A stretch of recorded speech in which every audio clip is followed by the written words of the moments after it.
tirando o outro lado da força, né? Então, Os anti-heróis. para a gente refletir, né? Sobre isso, sobre o poder que o outro tem sobre nós. Porque mesmo dentre essas situações que a gente tem colocado aqui, né? Uns colocam, outros não, mas mesmo assim, a gente tem total responsabilidade de nossas escolhas, de que caminho eu quero que a minha energia tome.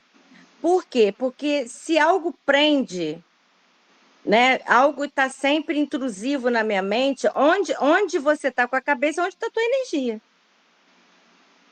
Se eu agora estiver com a minha cabeça lá no meu trabalho onde eu estava, com o que aconteceu, ou o dia a dia, porque a minha cabeça, a minha energia está lá. Então a gente desequilibra sempre, né? E aí não vai ter preto velho, reiki, nada que vá conseguir com que a gente, porque a gente faz parte do tratamento, né? Eu, pelo menos, eu penso assim. E aprendi assim, a gente faz parte. Porque acho que eu já até falei isso. Se um grupo vem aplicar um reiki, se a gente tem que ter respeito a esse grupo que também está ali, né? Então eu estou buscando, se eu estou buscando um equilíbrio e esse grupo está dentro de um apoio, dando um apoio, eu tenho que respeitar. É o tempo de alguém, né? Eu respeito muito o tempo das pessoas, né? E considero bastante isso, porque isso é muito importante, né? Porque tudo é troca na nossa vida. Então, ela vai dizer que dentro da terapêutica funcional, desenvolver a autoconsciência, ou seja, ela traz tudo para a gente, né? Tudo. Tudo é conosco. E esses rompantes que a gente tem no dia a dia, às vezes acontece mesmo, né? Vez por outra, faz parte do nosso traço.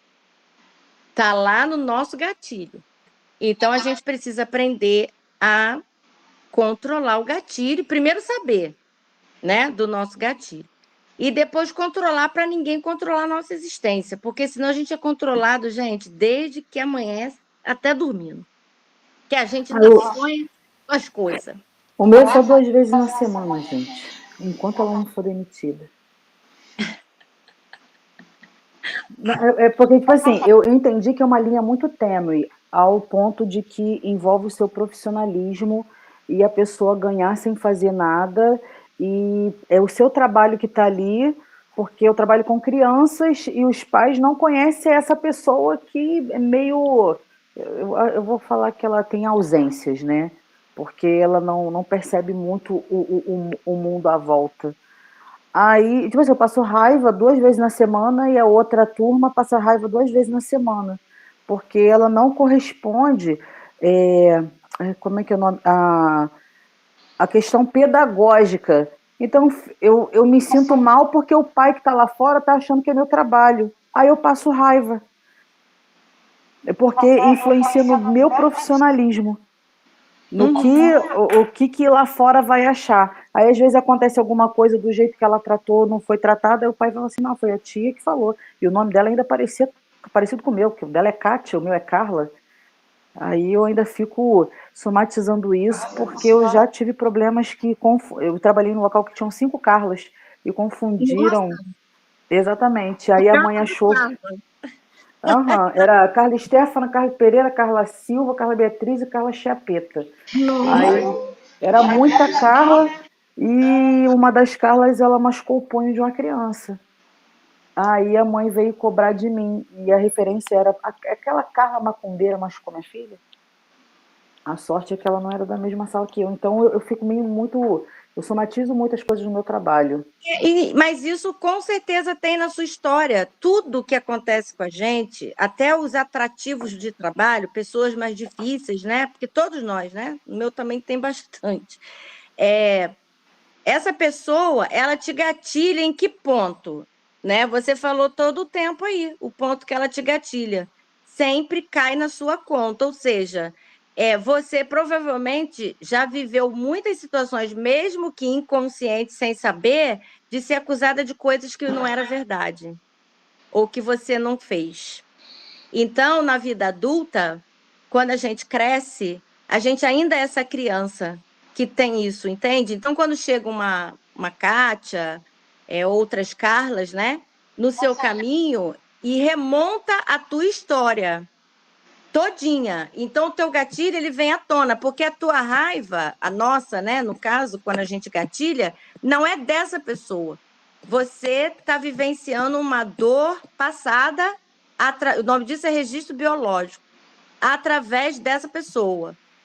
Porém, né, você só vai saber que isso perdeu carga quando essa pessoa, isso não te importar mais. Então, isso demanda processo, né, tempo, cuidar-se, né, autoconhecimento, meditar. Talvez valha aí até você dar uma meditada no passado, seu mesmo, no geral, e você refletir, cara, o que aconteceu comigo lá no passado? Será que eu fui muito injustiçada? Porque você está falando de uma forma assim mesmo que isso é uma coisa muito dolorosa para você, né? De ser injustiçada, né? E isso é dentro dos nossos traços mesmo, né? E aí cada um tem o teu, né? E aí gatilha de um certo ponto. Então, é legal a gente avaliar, e até bom você trazer essas demandas, né? Eu também dou alguns exemplos meus, porque é importante até para a gente, enquanto o total da sala de grupo, a gente se refletir junto, né? Dentro disso, dentro dos nossos gatilhos, porque não é só você, todo mundo aqui na sala tem um gatilho, né? Às vezes a gente até nem comenta, mas a gente tem. A gente tem sim, né? Pessoas que nos irritam. Pessoas, por exemplo, que reclamam muito. Eu tenho uma certa dificuldade, mas aí a gente tem que buscar esse autoconhecimento. Por exemplo, hoje teve uma pessoa lá no trabalho que ela estava tão assim que um olhava para o outro e estava todo mundo se misturando naquela energia. Ela estava muito compulsiva, ela estava falando, ela enfiava o celular na cara da gente, ela queria que a gente visse tudo ao mesmo tempo e a gente querendo trabalhar. E aí a gente tem que dar um nosso jeito, porque é irritante. E aí eu percebi que depois que eu saí do trabalho, que eu fui resolver umas coisas na rua, eu estava irritada. Eu falei, ué, gente, o que aconteceu? Que eu estou irritada. Né? Porque é isso que a gente tem que fazer, a gente tem que jogar para cá. O que aconteceu? Eu saí irritada? Poxa, vim, trabalhei. Aí eu falei, já sei, foi fulana. Aquilo me irritou tanto que eu deixei aquilo, naquele momento, a energia dela perpassar. Aí pronto. Linkou, né? Linkou. Por quê? Pessoa espaçosa. Aí onde que tá isso? Minha mãe lá atrás. Infância, uma mãe se sobrepondo sempre, fazendo ali, invadindo o meu campo. Invadindo o meu campo. Então, quando a pessoa faz isso, né? Só que é claro que eu já, né, entendo o gatilho, vejo lá e volto para minha história. Mas é difícil mesmo. Então, por isso que eu falo para vocês de trás, para vocês se reconhecerem nessa hora. Na hora que o bicho pega, dá uma paradinha. Ou traz para o grupo, como a Carla está trazendo também. E a gente fala, né, sobre, se for algo que a pessoa se sentir à vontade também, claro. Tem gente que não se sente à vontade, né? Tem uma certa timidez de falar de si. Ou não tem nada para falar mesmo, né? Eu, se deixar, falo o tempo inteiro. Então, eu tenho 1001 histórias para falar. Não tem nenhum problema com os meus erros e também porque tem muito acerto também. Então, esse negócio tem que equilibrar também, né? Porque senão a gente só se coloca numa situação lá embaixo, né? A gente nunca é suficiente. Não, né? A gente tem que sair desse lugar de suficiência. Então, quando a gente é acusado, principalmente de algo que não é de nossa responsabilidade, e isso às vezes acontecia muito com irmãos, né? Ah, não fui eu, foi? Não, não fui eu. Aí a mãe vai lá, bate na pessoa errada. Entendeu? Chama a atenção da pessoa errada. Isso é enlouquecedor, né? Isso é um gatilhão. Eu acho que você descobriu aí a questão da injustiça. Porque eu fiz Sabe quando tem 3 segundos e a pessoa passa a vida inteira? Aí eu comecei a colocar realmente em trabalho as pessoas que não firmam seus compromissos, Aí vai e fala assim, mas foi caro. Eu falo assim, pô, mas eu vim trabalhar. E você chegou 2 horas atrasada. Como é que eu posso render o meu trabalho se a pessoa que trabalha comigo, porque é ruim quando você trabalha em dupla, né? Porque você depende do outro. Aí o outro, aí tipo, foi várias coisas, essa questão da injustiça dentro da religião, né? Porque a pessoa é muito egocêntrica. Em primeiro momento, acho que dentro do candomblé. Eu não vi muito isso na Umbanda, não. No Aham. candomblé, a pessoa quer sobressair de toda maneira, porque ela tem que aparecer, ela tem que ser vista para cair nas graças dos outros. É Eu porque é o nunca fui poder, né? assim. É onde a pessoa tem uma baixa autoestima tão grande que o único poder que ela tem é na quantidade de roupa e de contas que ela vai usar. Porque Exatamente. ali ela tem um poder. E eu tenho uma amiga muito querida que ela falou isso para mim já uma vez. Ela falou, Valber, sabe onde eu tenho poder? Eu falei, onde? Ela até é Ked. Ela falou, quando eu saio, eu tô plena, eu tô linda, eu tô com meu adjá na mão e ali eu tenho poder. Eu falei, é verdade. Então a baixa autoestima. Isso é triste, né? Porque quando a gente existe É só muito nesse triste. lugar, né? E Uhum. infelizmente, Carla, eu sou obrigada até a concordar com você. O candomblé, nesse sentido, não que as outras religiões também não tenham, ele incita, sim, muito a vaidade entre cargos. Então, e aí tem a doença também do zelador. Vamos lembrar que também toda casa tem a doença do zelador. Que o zelador também, dependendo da doença, ele vai querer que os filhos todos ele é o rei ou a rainha, e aí todo mundo que vão brigar, porque eu sou o cara ou eu sou a mãe, né? Então a gente vê muita injustiça nesse sentido, sim, porque uma vez eu falei isso com um pai de santo, porque eu vou numa casa que eu admiro muito o trabalho social, não é daqui, mas eu cheguei a falar isso, porque é meu amigo, já há 30 anos. Eu falei: olha, os seus mais velhos, essas senhoras que estão com você aqui, desde que você fundou essa casa de Ogum, eu baixo minha fronte e reverencio essas senhoras que já estão cansadas e que estão com você todos esses anos, porque tudo que eu venho fazer aqui são elas que estão aqui varrendo o terreiro, são elas que estão aqui limpando, são elas agora. Esses seus mais novos, que o torço é maior do que a responsabilidade, eu não tomo benção nenhuma. Eu falei para ele isso. Aí ele riu, falei, porque eu não concordo, porque para mim a hierarquia, fulano, a hierarquia, ela é moral.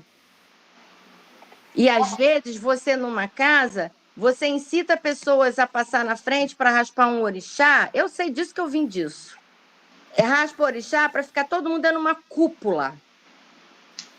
Entende? E aí a gente remonta a corte de novo. Estão lá os senhores na mesa e os outros cabeça baixa, assim, quase arrastando no chão, com um prato de comida. Então, assim, eu não sou contra, eu já vim disso, era uma fé que eu tinha, não tenho mais. Mas eu sempre dou o exemplo da minha vida com o candomblé, né? Porque eu passei por tudo isso, né? Todos esses rituais, tudo isso. Então, a gente também tem que falar de história, né, Carla? É, A história em Levídico a gente vê isso. A história do ritual do sacerdote, historicamente que eu estou falando, tá? Era assim, o sacerdote, ele não ia se sacrificar, certo? Porque ele mesmo não ia se sacrificar, se matar. Então ele precisava atingir um certo grau para falar com a divindade e para ser o cara que ia fazer essa mediação. Então ele tinha que ter poderes naquela época. Então eles sacrificavam os animais e era vida, né? Sangue, era vida. E aí aquilo era uma oferta, e subia, e tinha a fumaça que tinha. Então o cara, ele se vestia dentro daquele poder. Era uma visão de época. Que isso veio nas reminiscências, acompanhando, e você vê muito isso no candomblé, e infelizmente algumas pessoas levando para a Umbanda que não tem nada a ver, mas estão levando também cortes, né, outras coisas que não existiam. Porque o interesse, Carla, é sempre vamos ramificar para o meu interesse. Então, cada casa vai ser o interesse do seu gestor. Eu quero que funcione assim. Então, você não vai achar nenhuma Angola igual, nenhum queco igual, nenhum jeje igual. Porque tudo vai depender de quem dirige, o dirigente. E quando a gente se refere a pai e mãe, no inconsciente, você chama uma pessoa de baba, de pai, de mãe. Eu conheci o Doté, né? Aquele pai de santo que morreu, Doté de Oiá. E uma vez eu fui numa roda de Xangô, em Mauá, que ele tinha um filho de santo dele. Ele chegou com uma cachorra vestida de bailarina. E ele estava com muito ouro, pulseira e um anel bem grande. Eu lembro bem dessa cena. E eu só fui, né, lá, porque eu estava acompanhando um pessoal. E aí a pessoa fica tão fora dentro da sua fantasia, né, do personagem, que ele vem com a mão assim já, ó, dentro da sua boca, para você beijar. Quando ele enfiou a mão para eu beijar a mão dele, eu abaixei a mão dele e falei assim: boa noite, tudo bem com o senhor? E ele tomou um susto. Porque ali ele se viu um homem, filho de Oiá. Ele não é Oiá. Entende? Então tem gente, Carla, que acha que é o próprio orixá. Infelizmente. E aí, para você ser de um orixá, você tem que viver segundo as leis da natureza. E senão fica incongruente, entende? Então, essa coisa do corte, contando a história lá atrás, era muito por isso. Então, veio os sacrifícios, por quê? Porque te dá um poder. E aí, a exigência hoje de um ancestral, se a gente for partir para a lógica, estou falando de situações lógicas, não estou dizendo que ninguém não tenha que fazer nada, cada um tem, né, sua religião. Mas se você for colocar isso em pauta, a exigência de um ancestral, por exemplo, eu sou de Oiá, como Lu. Qual é a exigência de Oiá em sacrifício? Eu dou o meu sangue. É o meu sangue que eu dou. Quando eu vou trabalhar com Dona Bugiganga, quando eu vou lá para um lugar com 60 crianças, quando eu vou numa instituição fazer um trabalho de sustentabilidade em situações religiosas, eu estou dando meu sangue. Esse é o sangue que o Oiá quer. De vida, de ação. Esse é o sangue. Você é de qual orixá? Iemanjá Ogunté. Sou Ogunté, caminha com Ogum. O que Ogunté quer? Seu sangue. Aonde você tem que vibrar a energia de Ogunté? Com essas crianças. É a dona das cabeças. Então, é a sua cabeça e você alinhar ela para você ainda ancorar as outras que estão perdidas. Entende? Então, Ogum abre, ele não segura. Né? E ela vai cuidar da cabeça. Então, é isso. Aí o orixá da gente é isso. O sangue é nosso, gente. É o nosso sangue diário. A nossa força. Isso é vida. Sangue não é vida?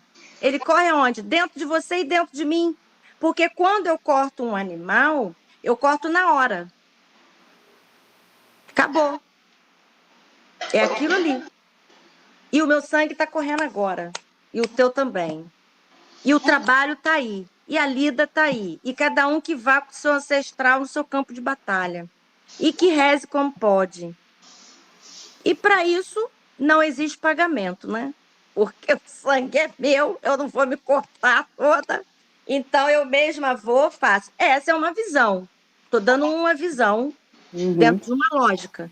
Mas não estou dizendo que não, né, que o lugar está errado, que está fazendo, não. Cada um age segundo a sua natureza. Né? Eu entendo a natureza dessa forma. É assim que eu levo aqui o meu espaço há 18 anos. E tem dado certo assim. Né? Até porque nós temos um sangue fundamental que todo mundo esquece, que é o sangue verde, que é o da erva.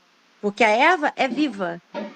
Então, quando você pega uma erva e que ela vai fazer uma ressonância com você, ela se entrega para você. Isso Como é sério. diz o Yorubá, Tem Ociweye, Ociorixá. Exatamente. Ninguém diz que sem sangue não tem orixá. O principal é erva. Sem folha não existe. Quem manda é a natureza. E o animal faz parte da natureza. Nesse sentido, né, que eu estou falando. Uhum. Falando porque eu como carne, não tenho nada desses conflitos, Ah, nem entendeu? eu. Mas, assim, é só para a gente também ter um outro ponto a se avaliar. Eu acho que é legal ter pontos de vista, porque senão a gente fica muito radical, né? Ah, não, tem que ser assim, pronto, acabou. Não, por quê? A gente também não pode ver um outro ponto? É ver lá na história como era, né? Eu tenho conhecido muitas pessoas, muitas mesmo, viu, Carla? Não são poucas, não, que estão saindo dos lugares. Literalmente. Tem uma amiga que, inclusive, me pediu se eu posso guardar não, né? Deixar um pouco aqui a Way Out, o santo dela, porque ela quer tirar de onde está, não sei o quê, só o Ibazinho e tudo mais. Ó, uma amiga querida, claro. Né? A fé dela também não tem mais essas coisas. Então, todo mundo tá meio que saturado. Sabe o mercado saturado? O mercado religioso está ficando saturado. Eu tenho observado isso. Muito saturado. Muita mistura, né? Então, a gente acaba... Então, para tudo isso que a gente está falando, a gente vai precisar ter essa famosa robustez emocional aí que ela está falando. Entendeu? Desenvolver autoconsciência, respirar com atenção no problema, né? Na questão do problema, acolher emoção negativa, né? Isso aí que está falando, cheguei em casa, acolhe. Né? É tua, é minha, é dela. A gente tem emoção negativa, acolhe, respira nela. Porque é na respiração que você vai achar também equação para ela. Então, às vezes, é uma angústia. O que não deixa a gente dormir é a mente.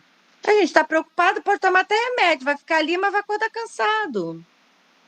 Entendeu? Às vezes acontece comigo também, e dependendo do momento que a gente está vivendo, né? E tudo mais. Mas a gente esquece, às vezes, Na última coisa aqui do atendimento, Cipriano passou um monte de que eu ainda nem fiz, mas que simplesmente fazer uma lama e ficar amassando ela para descer com a energia daqui para o pé, né? Aí você É vai lá, índio fundamento. faz isso, africano faz isso, todo mundo faz isso. Isso é um remédio. Só não é uma prazolam, mas é um remédio. Porque é um tempo que você para botar teu pé na terra. E isso entra aqui no que ela está falando, no desenvolvimento, acolher. Ali você está acolhendo sua emoção negativa, você está reconhecendo suas dificuldades e não os impedimentos. Dificuldade não é impedimento. A gente reconhecer a dificuldade não é impedimento. Impedimento é outra coisa.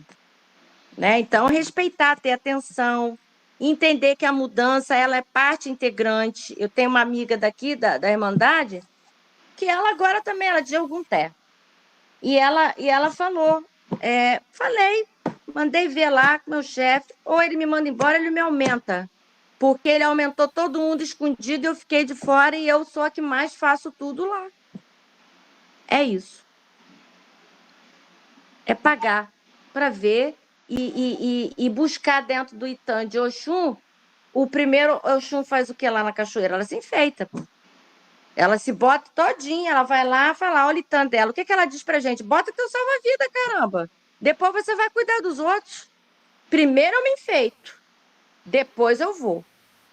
Né? Mas a gente não foi criada assim, certo? Eu me descuido aqui e cuido lá. E Oxum, enquanto arquétipo, não diz isso pra gente. Não diz.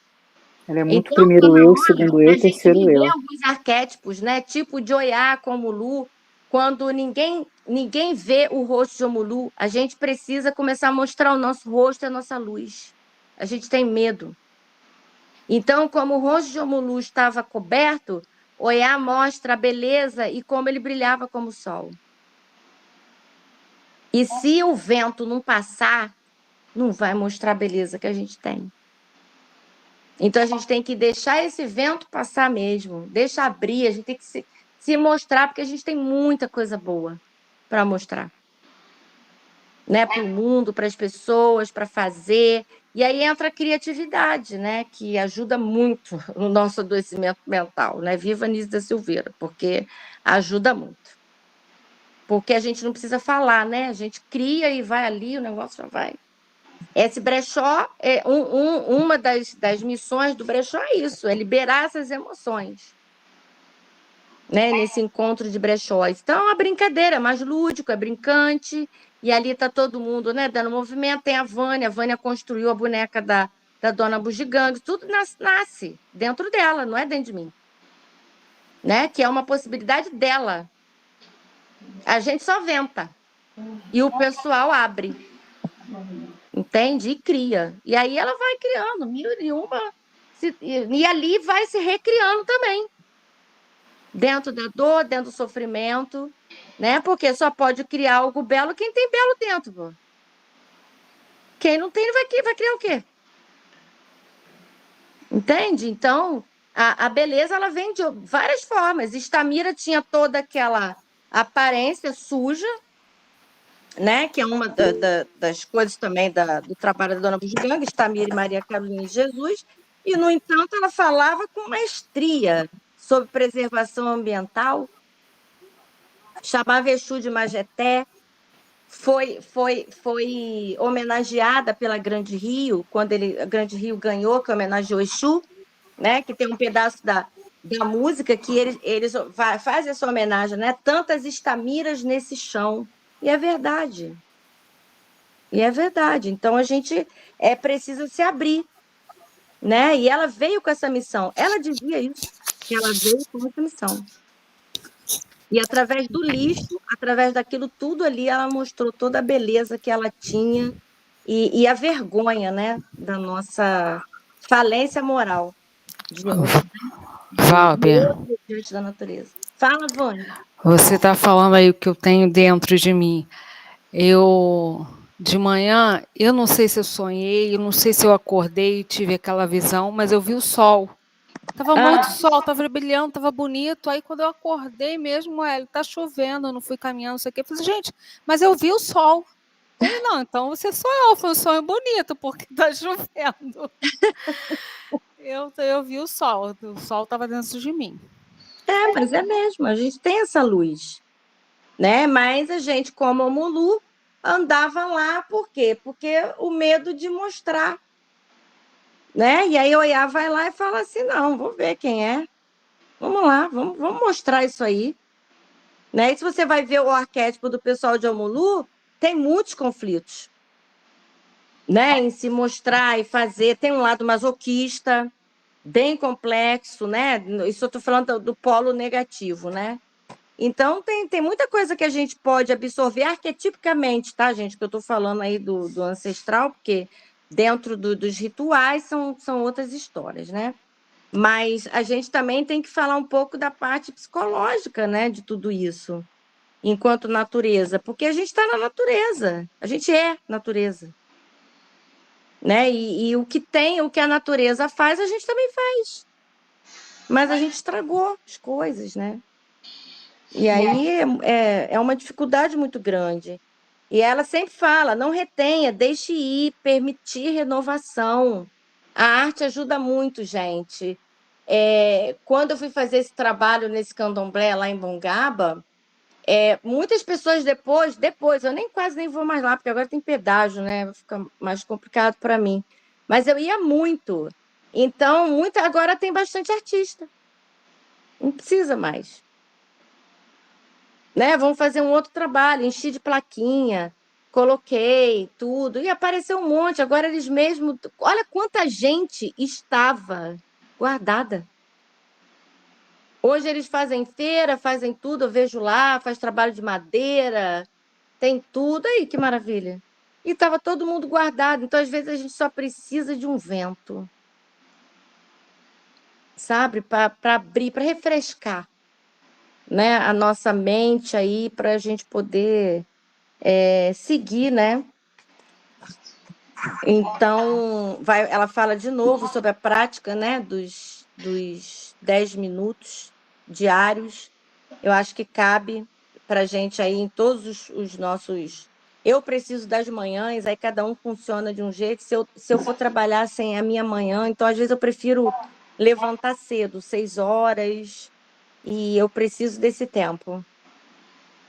sabe? Para olhar um pouco, tomo minha água fluidificada quando eu chego em casa, tomo meu banho de erva, aí cada dia eu untuo, a erva me chama, porque é a erva que chama a gente, né? Porque erva tem contraindicação, sim, mas amor não. Então, se você tem e você não tem aquela erva, e se ela pode fazer outra, ela vai fazer para você.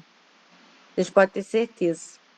Isso é uma coisa que eu aprendi até na Wicca, né? Na época que eu estudei. A sacerdotisa ensinava isso pra gente. Você não tem manjericão, mas você tem hortelã. Uhum. Você conversa com a hortelã. Isso. E ela vai fazer o mesmo papel. Exatamente. Exatamente. É a conversa, é a sintonia, porque é viva. É encantar a folha. É viva e a intenção, né? Isso. Isso aí tem que estar aliado, minha gente. Senão, dá ruim. Ô, Valber, o que acontece dentro desses padrões que a gente estava conversando com a pessoa que não quer, sabe do seu problema, sabe muitas vezes qual é a solução para o problema e se sabota o tempo todo para não fazer o movimento da resolução, para não solucionar o problema? É o ganho secundário. A solução é o problema. A solução para essa pessoa é o problema, é o ganho secundário. Eu não quero me mover. E quem tentar tirar do lugar vai se machucar. Porque é a mesma pergunta que eu ia fazer essa mesma pergunta, Duda. Hã? Eu ia fazer essa mesma pergunta que a Duda fez. Então, o Hamed, tem até aqui nas Irmandades, né? A gente deve respeitar a idade mental, espiritual das pessoas, ou seja, a sua evolução, o seu momento evolutivo. E nós queremos, às vezes, porque a gente come um pedaço de pudim que é gostoso, oferecer para o outro que é gostoso também. Nem sempre. Às vezes pode ser um veneno. Então, e outra, a gente pode se sobrepor a essa pessoa invadindo ela. Porque se ela está rígida dentro do padrão, existe uma razão. Como que a gente vai tirar uma camada se a gente não sabe o que tem ali embaixo? Talvez essa rigidez, esse não sair do lugar, esteja segurando essa pessoa até de ser uma pessoa violenta. Então, tem muitas coisas envolvidas, né? Aí tem muitas coisas envolvidas. Isso é só uma das, né? Mas aí vai depender muito de que tipo de padrão, de que tipo de lugar que não quer sair. Eu tenho uma amiga que ela não quer sair. E a gente é amiga há 30 anos. E ela tá firme no padrão dela lá. E eu sempre mando fotos das rosas que ela plantou aqui. Pronto. É isso. Porque ela tá ali, dentro de algum lugar. Mas ela não quer sair. Ela não quer. É uma pessoa que cria uma vida que não existe. Um mundo que não existe. E depois ela sai pedindo perdão, mas ela não quer sair desse padrão, ela quer ficar. Mas a gente tem que mudar com essa história de perdão, que é a mesma história assim. Eu fiz isso, você me perdoa? Você me desculpa? Tá, aí a pessoa vai lá e faz de novo. Você me perdoa? Você me desculpa? Então, assim, isso aí já é uma outra doença. Aí a gente já está falando de outra coisa. Isso não é positivo. Aí a gente está falando de um outro movimento que tem que ser tratado, porque essa pessoa está viciada em fazer o mesmo movimento e sair pedindo desculpa. Não, muitas das vezes ela nem pede desculpa, ela cria isso, quer dizer, ela está se tornando um turbilhão de problema para os próprios filhos e ela acha que ela está sendo o melhor caminho. Como a gente sabe que ninguém está em lar errado, esses espíritos aí têm alguma coisa para se resolver, né? O máximo que às vezes a gente pode fazer é dar uma orientação, fazer o mais não tem como. Porque senão é a nossa existência que fica comprometida. Entendeu? A gente acaba com a energia toda emprestada para aquela pessoa. Não, É eu igual resolvi quando você vai, uma pessoa está lá sofrendo. Ela vai lá e tira a denúncia do cara que bateu nela. Ela precisa. Só tem o abusado porque tem o abusador. Só tem o violento porque tem o masoquista. Entendeu? São duas cabeças que se juntam. Duas, ó. Vivendo aquela situação. Isso vicia, fica ali, ó. E ninguém vai tirar aquilo, a não ser que uma das partes queira ter essa visão. A gente não pode fazer muita coisa. É uma decisão. Né? E aí cada um tem o seu momento de despertar. Às vezes a vida traz isso de uma forma muito ruim. É complicado quando a pessoa te cobra que você bote lenha na fogueira dela, sabe? Aham. Isso pra mim é uma coisa muito complicada. Eu vivo isso semanalmente com a minha avó, porque minha avó materna, Aham. porque ela é um turbilhão de problemas e ela só quer reclamar dos problemas e das dores e das doenças e a gente dá a solução e ela não quer a solução. Ela quer ficar no problema e ela quer que você fique no problema com ela. Então, já é avó, olha a idade, né? Já está encoraçada e já está cristalizada, né? Então, assim, a vida dela, a gente pode avaliar uma vida rígida dessa forma, uma vida triste, porque a pessoa termina assim, sabe? Sobre os seus escombros, sobre os escombros da sua mágoa, sobre os escombros da sua doença, sobre os escombros da sua lamúria. E aí a gente não pode ter muito contato mesmo, porque é um vômito, sabe? É um jato de vômito que vem azedo para nós. Senão a gente vira o pinico. Não importa a idade. Isso não se trata de idade. Porque você pode enviar um reiki, né? Pode isso, porque queixa a gente corta. Senão a gente entra naquela gosma. Não, mas aí eu te falei, mas por que não faz isso? E aí a gente passa a ser parte da doença. Sim. Eu Né? tô saindo fora desse pinico. Eu tô me retirando. Preciso Mais que eu seja mãe. principalmente você que está grávida. Né? Porque a criança se alimenta disso também. Sim. Todo o tempo. Então, assim, entenda que a sua avó tem o caminho dela. Eu entendo. Quem não entende é ela e a minha mãe. Minha mãe acha que eu tenho que dar ouvidos. Minha mãe acha Então, que eu tenho que dar atenção. A mãe é dela. Pois é. Mas a implicância dela é que eu não dou atenção. Dela, minha avó. Só que todas as vezes que ela me liga ou que eu magicamente a atendo, porque é uma coisa raríssima de acontecer, ela só reclama. Exatamente. Então, o que a gente estava falando sobre pessoas assim? São cansativas. São. Eu não tenho vontade de estar junto. A gente tem que cortar afetivamente até as mães. Né? Não é porque é mãe tem que respeitar filho e filho tem que respeitar mãe. Ambas as partes. Então, você está grávida, você está gerando uma vida. Sua mãe, quer saber de mim? Tô bem, tá acontecendo isso. Eu só, vamos falar de mim. Vamos falar da gente. Né? Porque, assim, senão você acaba sendo uma ponte, você vira uma ponte, onde você não é atendida de nenhum lado, você só é a ponte. Para um passar para cá, para outro passar para cá, para outro passar para cá, para outro passar para cá. Então, também haja estômago para isso. Entende? É muito complicado mesmo. Eu sei que é família, que tudo mais, mas você agora tem o seu núcleo familiar. E você precisa pensar no que vem agora para a sua vida, na escolha do seu parceiro e daqui para frente na sua vida. Porque a sua mãe já escolheu o caminho dela. Ela já te criou ou não criou, não importa, mas ela já escolheu o caminho dela. E a sua avó está tendo a vida que ela levou, porque todo mundo morre como viveu. E escolhe levar a velhice que quer. E ela escolhe mesmo. Então, deixe ela escolher. O importante é você saber que existe isso no seu sistema familiar. Não condenar isso, porque isso é a história dela, né?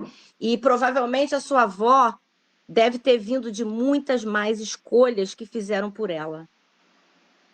Provavelmente a sua avó não ficou com quem ela queria, com quem ela amou, não fez o que ela quis na vida, teve 1001 impedimentos na existência dela. Então, o que ela pode fazer hoje é só reclamar e lamuriar de tudo que ela não conseguiu ter. Entende? Isso é uma história triste.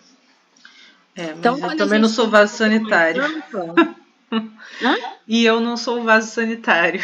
Não, apenas amplie a visão em relação à sua avó, uma visão amorosa, né? Mas nem por isso você vai ser a pessoa que vai tratar dela nesse sentido, né? Mas uma visão amorosa sobre a vida, né? Provavelmente alguém muito insatisfeito, né? E acontece muito, conheço várias, a mãe de uma amiga minha, normalmente são muito difíceis com aqui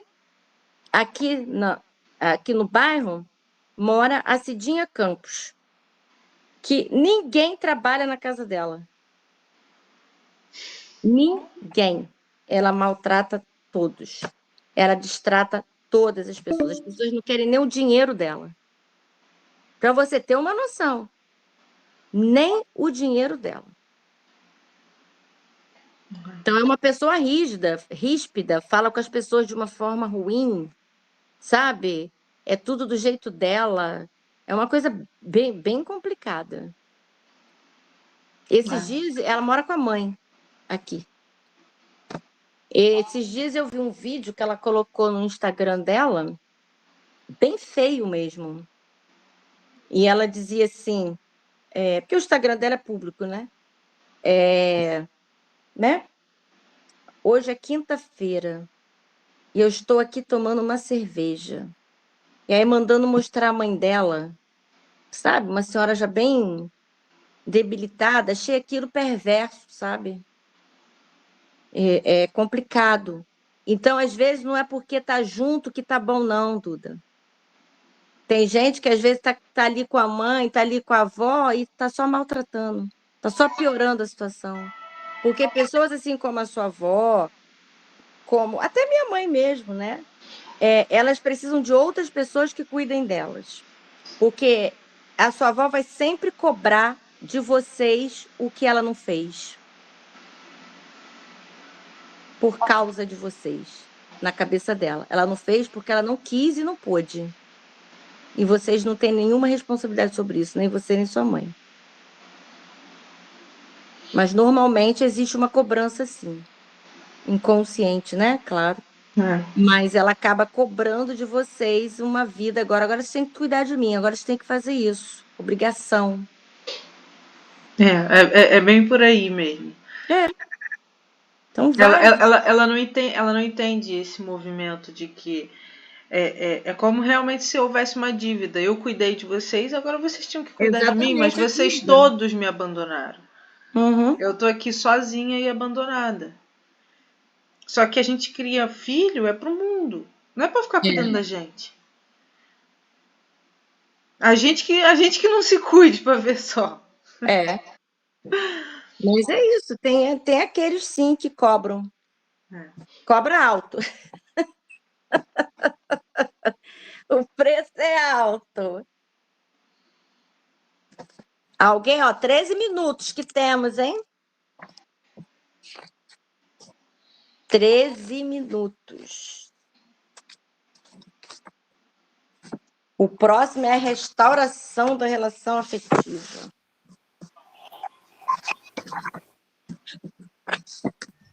Ô, Duda, Eu acho que hoje é qual? Duda falou. Hoje? Ô, Duda, deixa eu falar uma coisa. Posso falar uma coisa? Pode. Eu não queria me meter, mas já me metendo. Eu acho que antes da sua mãe te cobrar que você tem que ajudar a cuidar da sua avó, ela teria que fazer esse papel. Por quê? Ela escolheu a vida dela, foi morar longe, foi ter a vida dela. Agora está na sua vez de ter a sua vida. Desculpa aí se eu estou falando besteira, mas eu acho que é isso aí. Não é?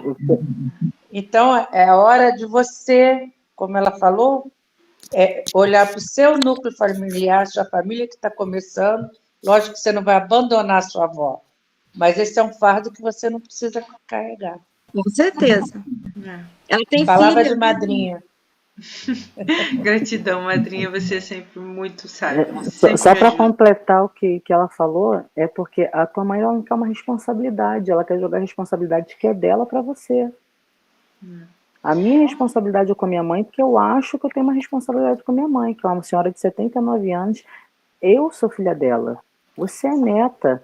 Quem tem que fazer o papel agora do cuidar é a tua mãe. Vai chegar o seu momento. Esse momento agora é viver para a sua família. Você construiu uma família agora. Ela não pode jogar os problemas que ela vê como um problema, né, dela para você. E tem muitos casos também, né, que, assim, às vezes parece, quando você fala como a sua mãe fala, é uma coisa boa para você devolver para sua mãe afetivamente, nessas... Não precisa se aborrecer, mas é assim, eu não sou sua irmã, sou sua filha.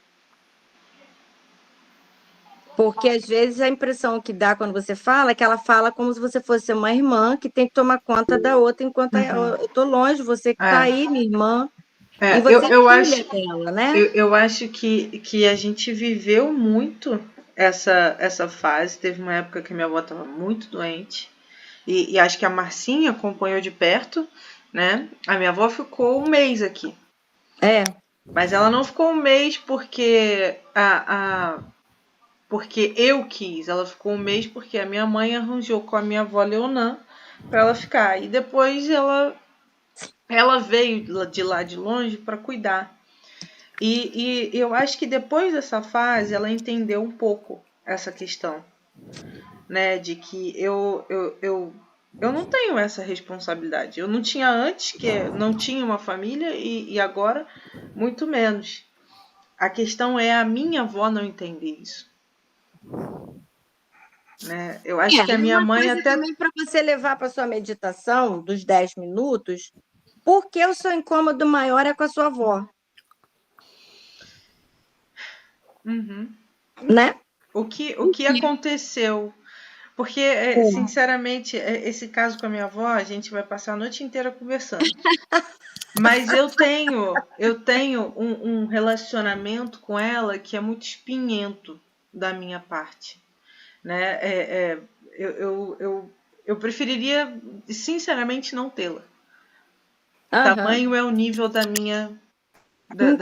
perfeitamente. Não sei do que, não sei se é raiva, não sei se é amargura, e isso é uma coisa que não tem uma justificativa lógica, porque nada aconteceu durante a minha infância mas a gente pode ter antipatias de família, e tudo bem por isso, né? Estamos todos encarnados aqui, não estamos todos simpatizantes um do outro, não. Quem dera. É isso, você está aí no processo que você colocou aqui, ó, colhendo, você está se acolhendo nas suas emoções, o quê? Negativas. Se você não se acolhe numa emoção negativa, como é que você vai mudar? Né? Se a gente nem acolhe o que está negativo. E se não reconhece, não tem como mudar, né? Aí você só vai poder mudar agora. Você tem consciência, então você pode mudar. A gente só não muda aquilo que não tem consciência. Agora cabe uma investigação sincera, devagar, vagarosa, sem muitas cobranças também em relação de tempo. Ai, por que eu estou assim? É porque tá. É isso. É esse momento. E por que esse incômodo? Né? Porque às vezes, sabe, não adianta a gente ficar também se questionando, mas será quem ela foi? Não interessa quem ela foi agora, interessa só o que está acontecendo no momento, né? Senão a gente vai lá, não, porque minha avó foi isso, tá, sua avó foi, mas agora ela não é mais não, agora ela tá aqui, vamos resolver nosso karma agora. Entendeu? E às vezes é a gente que solta o grilhão, a gente tem que soltar, sabe, soltar a história. Tchau, historinha. cansei de você, né? Mas é devagar mesmo, Duda, devagarinho que a gente vai. Não existe processo rápido. Valber, qual é o traço de hoje? O quê? Qual é o traço de hoje? A robustez emocional. Não, mas eu falo o traço que você trouxe hoje. Não trouxe? fiz, não. Ah, tá. Hoje não falei de tração, só semana que vem. A semana passada eu falei do oral. Mas eu vou voltar mais um pouquinho no oral na semana que vem, e aí acho que vai entrar um masoquista.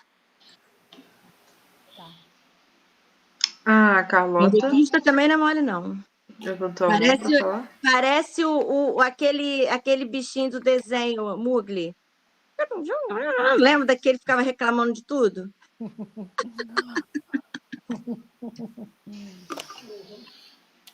Por aí. É isso, minha gente. É meditação para todos nós, é gatilho. Todo mundo saindo reflexivo aí da gatilhada que a gente leva aí durante o dia.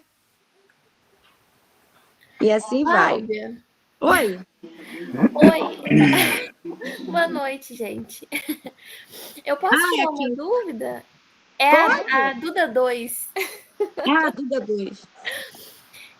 Eu não assisti ainda as outras aulas, eu só estive na primeira e assisti o restinho da última. Essa meditação tem alguma coisa específica ou é só focar na respiração? Não tem nada específico, não. Na verdade, a meditação é você procurar silenciar a sua mente, não é parar de pensar, porque os pensamentos vêm. E você deixar eles irem como se fosse um rio correndo. Não reter, é só não reter. Ah, eu tô com raiva da minha avó. Não retém, tô com raiva. Vai. Ah, agora não sei o quê. Vai. Né? Mas não fica com aquilo ali. E você vai achar o seu ponto de meditar. Não precisa ficar com perna, com nada. Você pode meditar olhando para o movimento de uma água, ouvindo uma música, visualização terapêutica. Eu acho que eu até coloquei no grupo, que é muito boa, da Joana de Ângeles. Isso tudo é importante, mas tem meditações guiadas, sim. Entendeu? Tem, você vai achar na internet, tem gente que dá aula de meditação. Mas aqui ela está falando de uma meditação mais de autoconhecimento, você fazer sozinha, né, no final do dia, você respira na angústia. Entendi. Né? Apertou o peito, respira naquilo ali e vê o que está acontecendo, né? Porque quando a gente tem o problema, a solução vem junto. Mas se a gente não respira, fica mais complicado. Porque a gente para de respirar justamente para não sentir, né? Porque a respiração demanda muito sentir, né? Então, se eu não respiro, eu não sinto. Por isso, a ansiedade. Eu não posso sentir. Então, a gente fica acelerado, né? Ou então a pessoa que fala demais, muito falante, que não para de falar compulsivo. Quanto mais fala, mais longe do coração, né? Então, eu não sinto, só falo. Falo. Grupo, às vezes você vai tomar cerveja com uma pessoa, aquela pessoa domina o tempo inteiro, falando. Não para de falar. Não. Tá vazio. Tá vazio. Por dentro, né? Então, eu não posso sentir, eu tenho que falar, porque se eu sentir, dá ruim. É isso. E as pessoas mais sensíveis sentem, né? Isso também, esse movimento energético, né? Como foi a da minha colega de trabalho, que eu fiquei um pouco irritada, mas aí foi por conta da minha história, mas eu entendo perfeitamente que aquilo ali é algo que ela não está dando conta e que ela não pode sentir. Mas isso a gente depois. Mas durante o dia a gente tem raiva, a gente chora, a gente faz tudo, gente. Sempre. Sempre que a gente sente o sentimento real, né? A gente não quer sentir, né?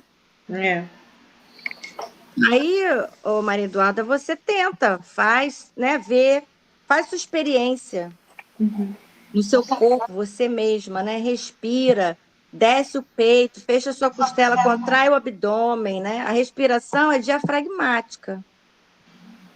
Então, não é uma respiração de pilates, não, a respiração é uma respiração de inspirar pela narina e soltar pela narina. Entende?